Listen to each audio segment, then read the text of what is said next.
各位加拿大嘅總理杜魯多發表演說，向市民講解2019年冠狀病毒嘅疫苗以及房屋等嘅問題。Bonjour à tous. Hello, everyone. Today, I want to update you on on three key elements of our fight against COVID-19: modeling, testing, and vaccines. Let me start with modeling. This morning, Dr. Tam and Dr. New presented new models that show the potential spread of the virus over the next few weeks. The reality is that right now, hospitalizations are still on the rise in many provinces. While vaccine doses are being delivered every week, we need to keep reducing in-person contacts. For the moment, that's the only way to get these numbers down. Since yesterday, Ontario is now under a stay-at-home order. This is the kind of tough but necessary decision that provincial governments are having to make. I spoke with Premier Ford directly on Wednesday, and I told him, as always, the federal government is here to help. We talked about rapid testing and the role that could play in keeping these numbers down. We also, of course, let him know that federal help is available wherever needed, including and especially for long-term care homes. The outbreaks happening in long-term care homes in Ontario and across the country are not only incredibly concerning, they're also tragic. Our parents and grandparents built this country. They raised us, and they deserve so much better. And it is vital that we continue to get vaccines to vulnerable people as quickly as we can. And that's exactly what we're focused on. But remember, no one is invincible. Even if you're young and healthy, this virus can be dangerous. That's why we all have to keep doing our part. We're also constantly monitoring variants of COVID-19 with governments across the country, including the concerning Brazil variant. We're doing whatever it takes to protect Canadians, including looking at banning certain flights if necessary. Decisions must be based on public health guidance. And as always, our ministers are actively leaning in on this and talking to experts to reach a determination without delay. We will continue to keep Canadians informed of any new decisions we take. To people in Ontario now under the stay-at-home order, I know this isn't how you wanted to start the new year. It probably feels like déjà vu all over again from 2020. This won't last forever. But for now, we have to buckle down.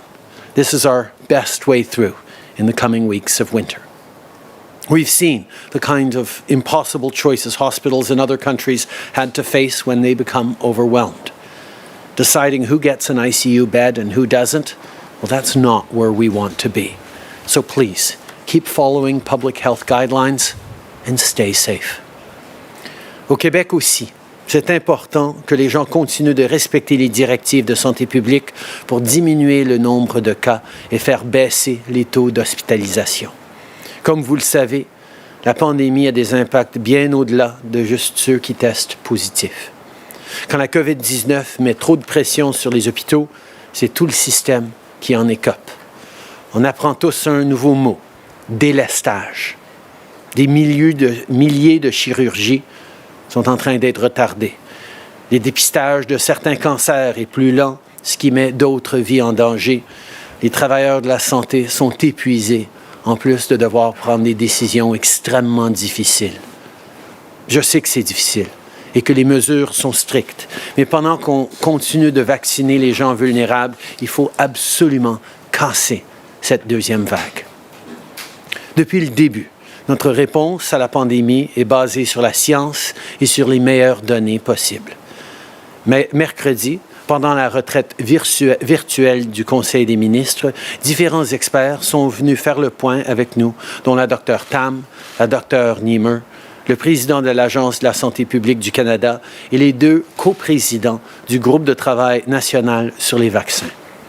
Ce matin, le premier rapport du comité consultatif d'experts sur les tests et le dépistage a été publié. J'aimerais d'abord remercier les deux coprésidents, Sue Pêche et le Dr Irfan Dalla, ainsi que tous les autres membres du comité. Depuis l'automne, on a distribué plus de 14 millions de tests rapides aux provinces et aux territoires. Le rapport du comité ce matin fait des recommandations pour que ces tests soient utilisés de manière optimale et efficace. Le dépistage dans les lieux à haut risque comme les centres de soins de longue durée, les écoles et les différents milieux de travail est crucial dans notre combat contre la COVID-19. The Testing and Screening Expert Advisory Panel published their first report this morning. In it, they laid out evidence-informed advice on science and policy for COVID-19 testing and screening. The panel has identified 4 priority areas of action to reduce the spread of the virus, protect Canada's most vulnerable, and limit the impact of the disease on the healthcare system and on the economy. So far, we've sent more than 14 million rapid tests to the provinces and territories, with more on the way. Effective testing and screening is key to stopping COVID-19 transmission and limiting outbreaks in long-term care settings, schools, workplaces, and other high-risk locales. We all have to work together to use these rapid tests to slow the spread of the virus. Today, I also want to talk about where we are with vaccines.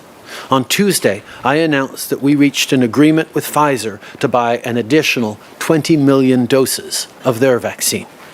Yesterday, Major General Fortin confirmed that as of today, almost 1 million vaccine doses have been delivered to the provinces and territories.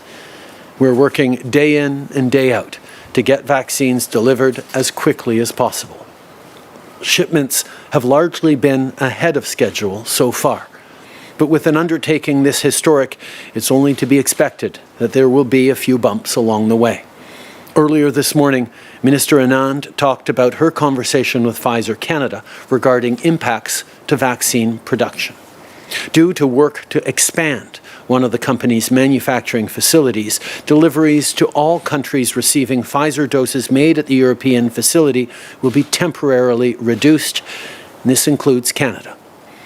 I want to be very clear, this does not impact our goal to have enough vaccines available by September for every Canadian who wants one. It will also not change our second quarter goals. Canada must still get ready for the ramp-up phase in Q2. This kind of issue is out of our hands, and that's why we pursued an aggressive procurement strategy in the first place.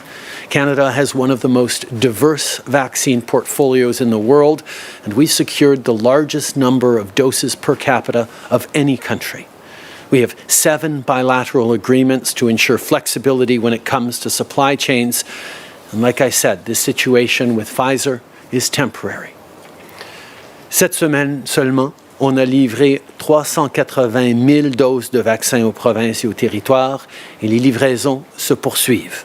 On fait tout ce qu'on peut pour livrer le plus de doses de vaccins possible, le plus rapidement possible. Et à travers ce processus, c'est normal qu'il y ait des imprévus. Ce matin, la ministre Anand a expliqué qu'il y aurait un délai de livraison du vaccin de Pfizer qui aura un impact sur tous les pays qui reçoivent des doses de leur usine de fabrication en Europe, incluant le Canada. Je veux être très clair. Cette nouvelle n'a pas d'impact sur notre but de vacciner tous les Canadiens qui le désirent d'ici septembre prochain.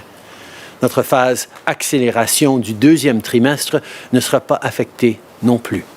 C'est une situation hors de notre contrôle, mais on se souvient que c'est pour ça que le Canada est devenu le pays qui a le plus de doses réservées par personne au monde.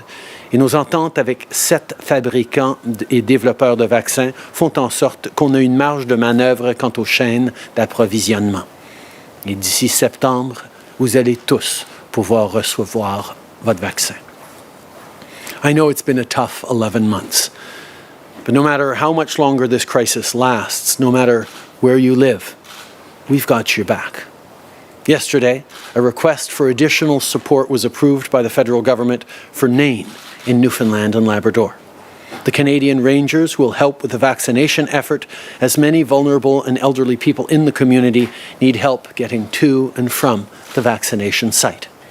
In Ontario, we approved an extension for the Canadian Red Cross until March 31st to continue supporting isolation and recovery centres for temporary foreign workers in the Windsor-Essex region. And in Manitoba, An extension has also been approved so that the Canadian Red Cross can provide general support as well as support to personal care homes until March 31st. Far too many families are facing the heartbreaking realities of what's happening in care homes across the country. This is a crisis we all need to work together on.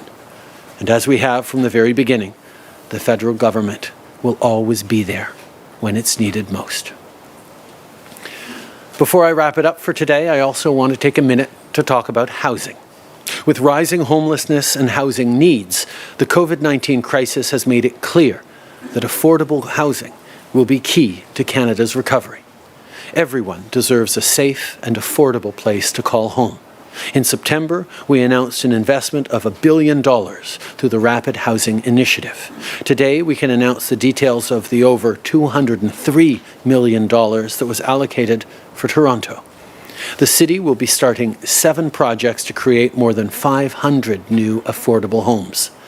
These will be prioritized for people experiencing homelessness. Of the total number of new homes, 20% will also be prioritized for Indigenous communities and 20% for women and girls. That takes us to nearly half of the new units that will go to people who are especially vulnerable when it comes to housing. Plus tôt cette semaine, le ministre Hussen a aussi annoncé un investissement fédéral supplémentaire de près de 40 millions de dollars pour accroître et étendre les mesures d'urgence afin d'aider les personnes en situation d'itinérance au Québec. Ce financement additionnel provient des fonds que nous avons annoncés en septembre dans le cadre du programme Vers un chez-soi. La COVID-19 a de graves répercussions sur les personnes en situation d'itinérance qui doivent faire face au froid et à toutes sortes de difficultés. Chaque Canadien mérite un chez-soi sûr et abordable et on va continuer de travailler ensemble pour bâtir un Canada inclusif qui ne laisse personne pour compte. Comme toujours, ensemble, on va bâtir un monde meilleur. Merci beaucoup.